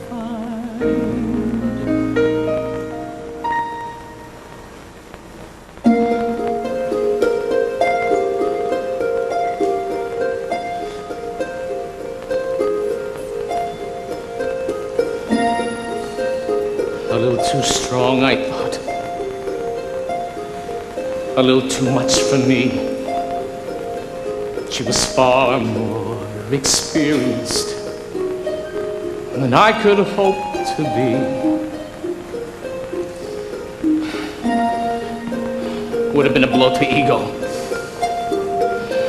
And of course to manly pride. Too much of her own woman. I couldn't love her if I tried. But when I finally got to know, see what she was all about, I knew at least that I had found a friend, one I couldn't do without. I liked her sense of humor, her gutsiness inside. I like the way she burst out laughing, and I love the way she cried. Through the years we spent together, I saw how unique she was. I knew it was her I would marry. I would marry just because she was something, really something, beautiful in an unexpected way, something, really something, and she could make something beautiful out of every day, really something, and exactly what I never thought she'd be. The thought of giving her my love did something, really something to me. That's how special she was. Like no one else I knew. She may have had her past, but she and I had our future too. As far as I was concerned, that was all that really mattered. She had loved before, she would love again. And I could only feel so flattered. Impossible then seemed possible now. Wherever we may both have come from, we try and get there somehow. Everything was close at hand, everything at our command. Life defying, old ways dying, everything we could understand. Between the two of us, we had everything we thought we had needed. Give in today, give up tonight, let the warning words go unheeded. Everything was ours to claim, hope was rising, no one to blame. Enough to know that we believed it so. We were everything, she was everything. Now I don't recall exactly when things started to change. If I wanted her to be a little different, was that so strange? It was just a point of view, I'm sure she would have seen it too.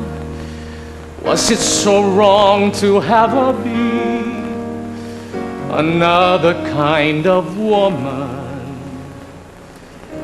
for me? So strong she was, so weak I was. Compared to her, I seem like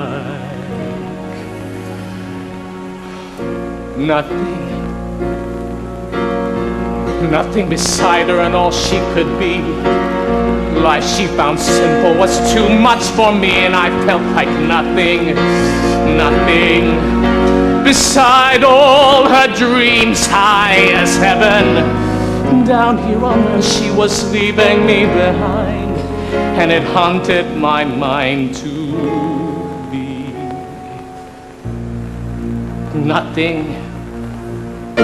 Could it be right to lose the magic? Living uptight is such a tragic way of living, so unforgiving. In a blink of an eye, everything could die, ignoring all the questions and wondering why. At the end of it all, is there nothing at all? She was something, really something, beautiful in an unexpected way.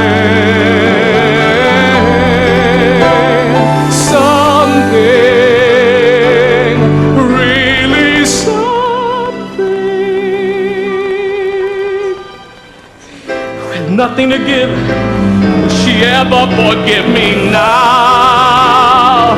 God, show me a way somehow to still have everything before we lose everything. Just one more try to save everything.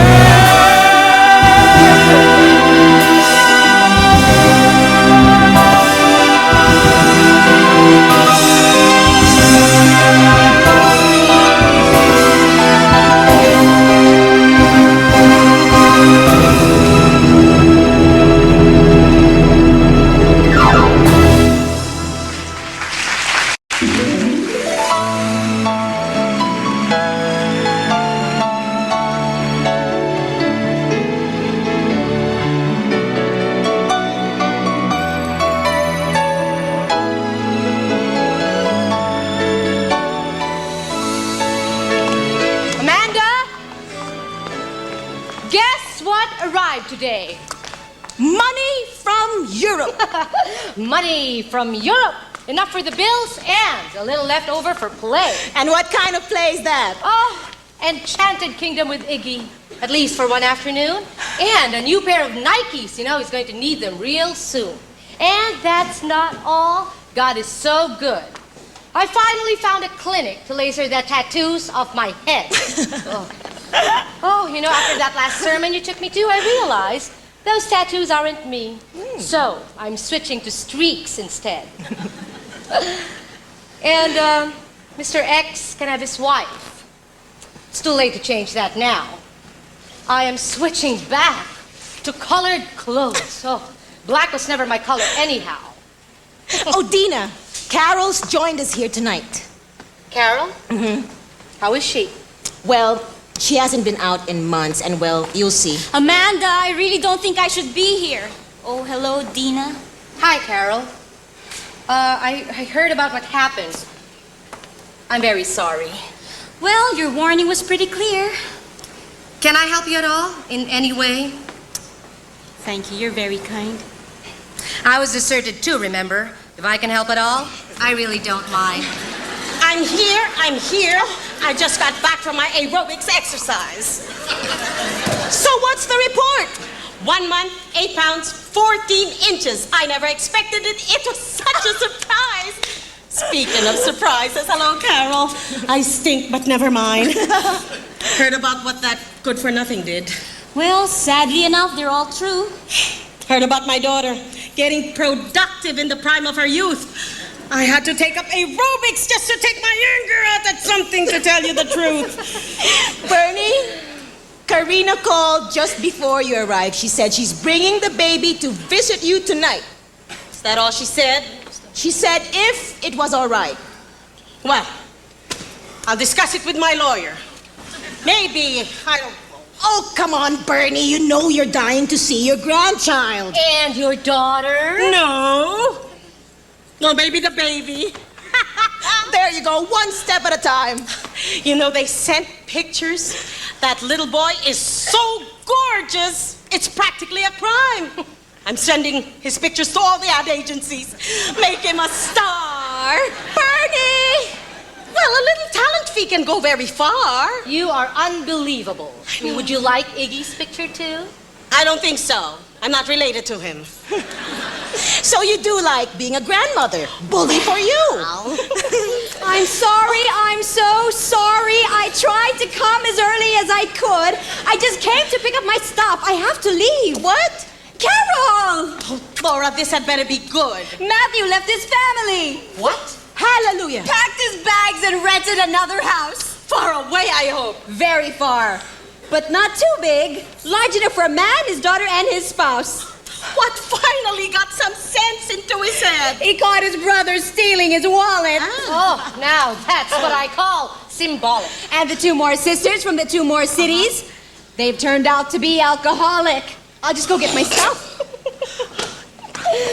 Oh, I'm so happy for her. And I envy her. Huh? In a very positive way.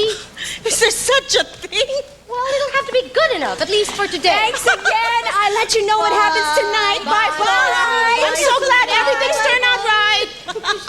I know. Oh! Ernie! Ernie! Ernie! Amanda! Bye. Well, stranger, what brings you to town? You got lost and found yourself in the neighborhood, right? You realized life was a game show, so you decided to come on down. Well, if there's a jackpot to be won, why not? Ah! You know, there is something very major in the house that I forgot. What, Bernie? My care group. Come on, girls, we'll take my car. And if anything goes wrong, Maybe nothing will. we won't be far. Come on, Carol, you're coming with us too. Bye, Amanda. Oh. Bye, Ernie. Oh, thank you. Adieu.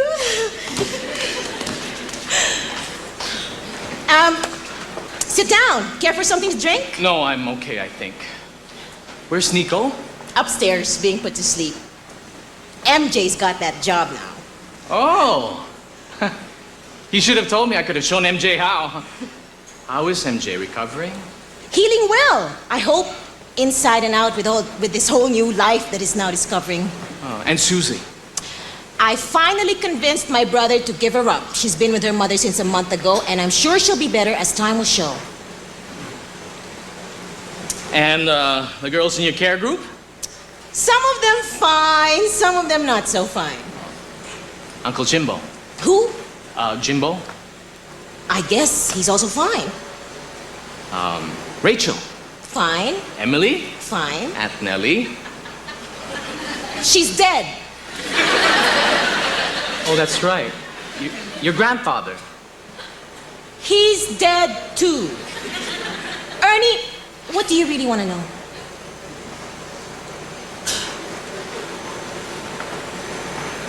How are you? Oh, what a surprise. For Nico, let me see if he's still running around. No, not yet. Hey, I don't hear a sound. Maybe MJ succeeded. Besides, I wanted it to be just the two of us first. It's been quite a while.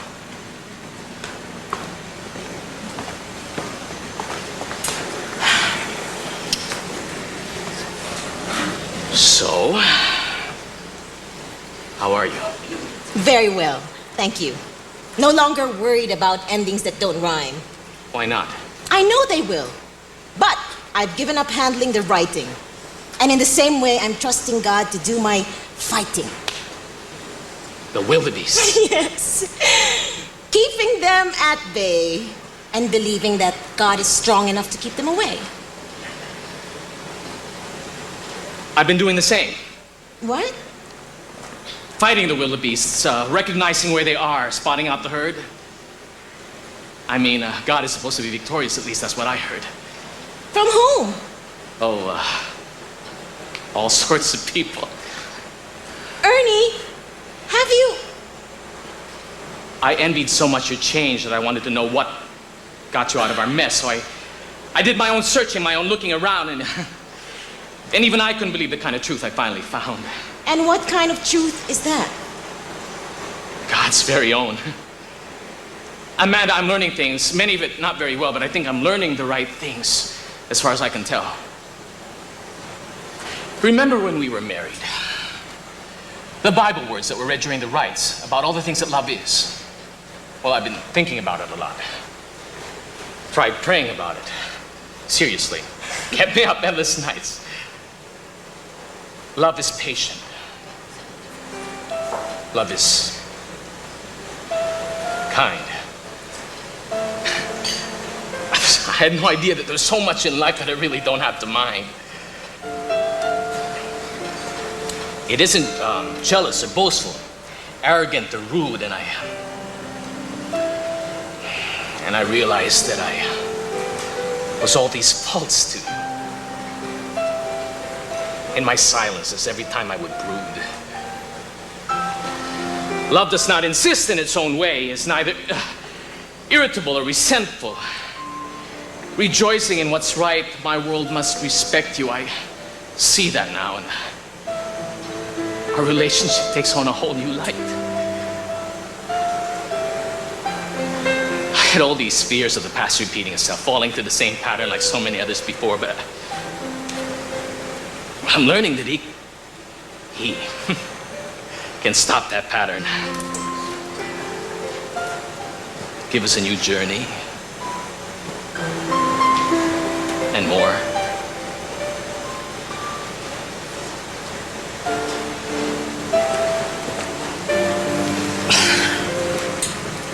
I will never be your Jesus. Nor should I ever wish to be the center of your life. But hand in hand with you, we both depend on him. Me as your husband.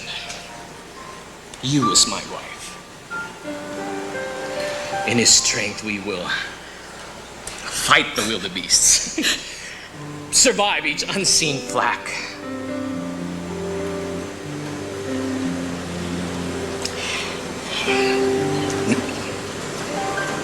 In his love, I return to you. If you'll take me back.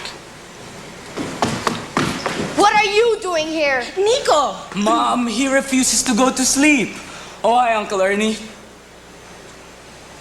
It doesn't work, does it, MJ? What? Counting backwards, counting sheep. I'd give him cough syrup if Mom would just let me. How can I be expected to go to sleep when the wildebeests are out to get me? It's all right, MJ. You can go back to your room. Thanks, Mom. Good night, Uncle Ernie. And good night, Prophet of Doom. I'll put you to bed, Nico. No. Please. You've always wanted it before. That was then, but I don't want to anymore. All right. I'll sit right here just in case you change your mind. You're not leaving? No. Not with some unfinished business behind. What unfinished business? Oh, fighting the Wildebeests with love and prayer. I can do it by myself. I don't care. If you say so. You don't have to stay. If you want to, you can go. Well, Yes. maybe tonight. Just tonight. Just tonight. Okay. Okay. Okay.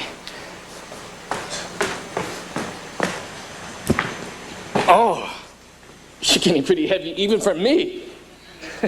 Do you still remember your poem? I'll do my best. Let's see.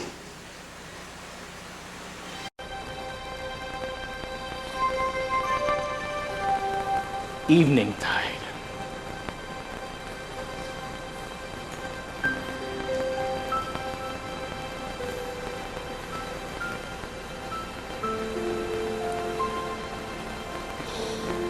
Evening tide.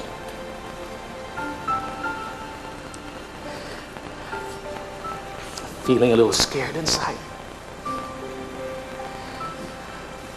But Daddy's here to hold me tight. Always beside me through the night. He carries me through the day until all my fears have gone away.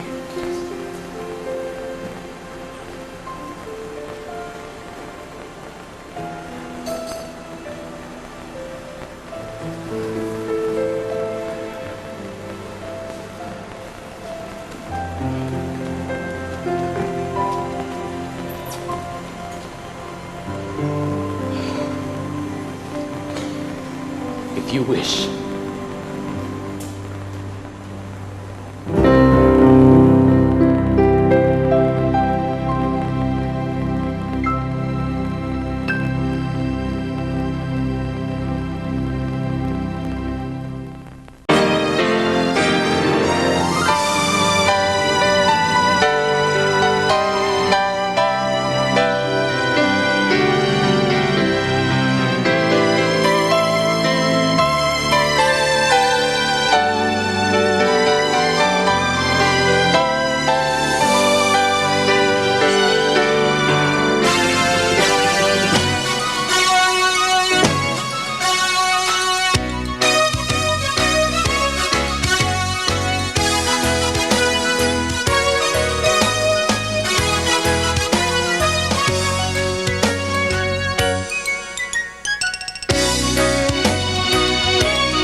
Hill and Jerry Bentillion Hill, who got married 2 months